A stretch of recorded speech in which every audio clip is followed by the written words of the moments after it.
Good morning family, welcome to my channel. আমি সোমা নতুন একটি ব্লগ নিয়ে চলে এসেছি। কেমন আছো তোমরা সবাই? আশা করি নিশ্চয়ই সবাই খুব ভালো আছো, আর আমরাও কিন্তু বেশ ভালো আছি। তো অনেকটাই ভোরবেলা আমাকে উঠতে হয়, যারা আমার ব্লগ দেখো তারা তো জানোই। ভোরবেলা উঠে মেয়েকে কোচিনে দিয়ে চলে এসে এই যে সংসারের বাসি কাজকর্মগুলো করে নিচ্ছি। ঘরটা ঝাড় দিয়ে নিলাম আর এখন মুছেও নিচ্ছি। এখানেই তো শেষ নয়, তারপরে অনেক কাজ আছে। বাথরুম ধুয়ে জল তোলা, ঘরের জল তোলা, খাবার জল, রান্নার জল, সমস্ত জল তোলা, অ্যাকোয়াগার্ড থেকে জল ভরা, মুনমুনিকে খাঁচা পরিষ্কার করানোর থাকলে করিয়ে দিই সকালবেলা, নালে বেলায় করাই। তারপরে বাসন টাসনগুলো মাজা, এই সমস্ত কাজ করে তারপরে আমাকে রান্নার দিকে যেতে হয়।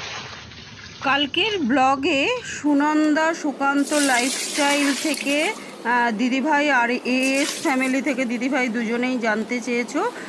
কালকের ব্লগে দেখিয়েছিলাম ঝিঙে বাদাম দিয়ে রেসিপি করেছিলাম আমি, তো সেটাই রেসিপিটা জানতে চেয়েছো। তো আমি সেই রেসিপিটা বলে দিচ্ছি। ঝিঙেটাকে প্রথমে সর্ষে ফোড়ন দিয়ে, অবশ্যই সর্ষের তেলে সর্ষে ফোড়ন দিয়ে একটু ঢাকা চাপা দিয়ে দিতে হবে। যখন ঝিঙেটা একদম সিদ্ধ হয়ে আসবে, বাদাম কাঁচা লঙ্কা পেস্ট করে নিয়েছিলাম, কাঁচা বাদাম, তো সেটাই আর কি দিয়ে একটু নুন হলুদ দিয়ে নাড়াচাড়া করে 5 মিনিট চাপা দিলেই জাস্ট ডান হয়ে যাবে একদম ঝিঙে বাদাম। ঠিক পোস্ত যেভাবে করে সেরকমভাবে করলেই আর কি হবে। একেবারে ঘন ঘন করতে হবে, পাতলা করলে হবে না। মানে জল ইউজ করিনি আমি, তোমরা চাইলে একটু মিক্সিটা আর কি ধুয়ে অল্প একটু জল ইউজ করতে পারো। তো ব্যাস জাস্ট অসাধারণ হয়, মুখে লেগে থাকার মতো। যারা খাওনি তারা খেতে পারো। আমি তো আলু খাই না তাই দিইনি, তোমরা আলু খেলে আলু দিতে পারো। একদম বোঝাই যাবে না যে ওটা পোস্ত দিয়ে করা হয়নি, বাদাম দিয়ে করা হয়েছে, বরঞ্চ পোস্তর থেকেও টেস্ট বেশি হয়। তো অবশ্যই করে দেখতে পারো।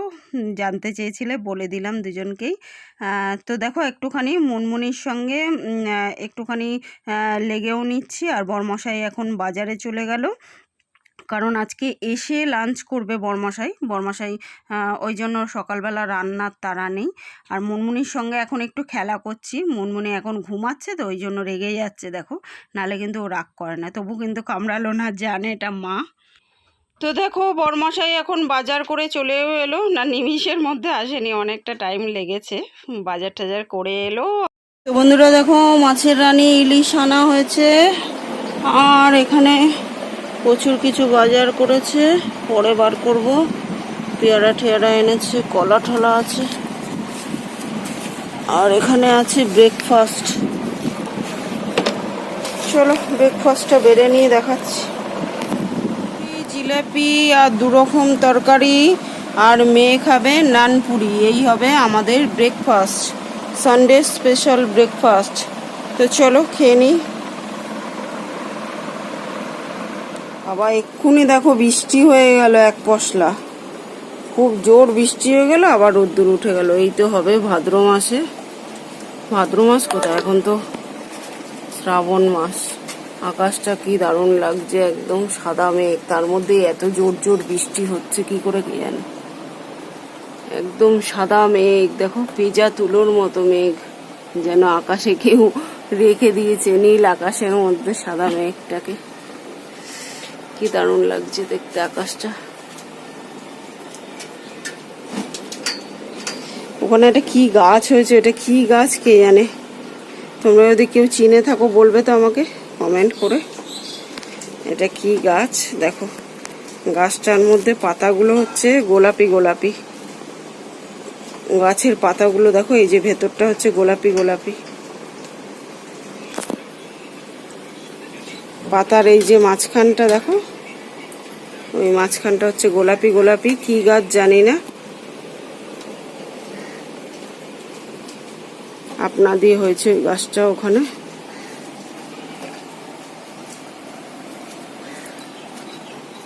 আর বরমশাই এখন অফিসে বেরোচ্ছে। বন্ধুরা চলো, বরমশাই তো বেরিয়ে গেল, মাছ ধুতে যাবো। তার আগে দেখো আম এনেছে, পেয়ারা এনেছে, এগুলো ভিজিয়ে দিয়ে যাই, ভিজুক কিছুক্ষণ, ততক্ষণ মাছটা ধুয়ে এনে তারপরে এগুলো ধুয়ে নেবো, ততক্ষণে কষ্টটা ছেড়ে যাবে।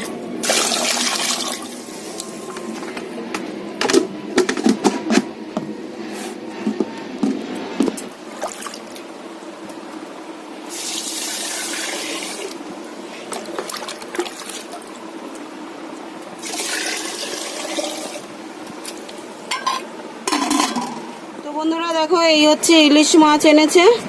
এইটুকু ইলিশেরই কত দাম, এটা এইটুকু না যদিও বা কত দাম বাবা, সত্যি কথা। ইলিশ মাছ ধরা ছোঁয়ার বাইরে। ভাপা করব, তাই এই যে যা যা দেওয়ার, সর্ষে টর্ষে বেটে ওপর দিয়ে সর্ষের তেলও দিয়ে দিয়েছি। আর এই 3 পিস করব 3 জনের জন্য। তো চলো, এটাকে এখন ভাতটা এদিকে দেখো বসিয়ে দিয়েছি। ভাতটা ফুটবে, এর ওপরেই বসিয়ে দেবো, আলাদা করে আর গ্যাস খরচা করব না, এর ওপরে বসালেই হয়ে যাবে। তাহলে দেখো কত রোদ্দুর ছিল, আর এখন দেখো অন্ধকার হয়ে বৃষ্টি নেমে পড়েছে। বৃষ্টি হয়ে গেল এক চোট। আর ক্যামেরা এরম দেখাচ্ছে, কিন্তু এখন পুরো অন্ধকার, কালো হয়ে গেছে মেঘ। সকালে সাদা মেঘ ছিল, এখন কালো মেঘ।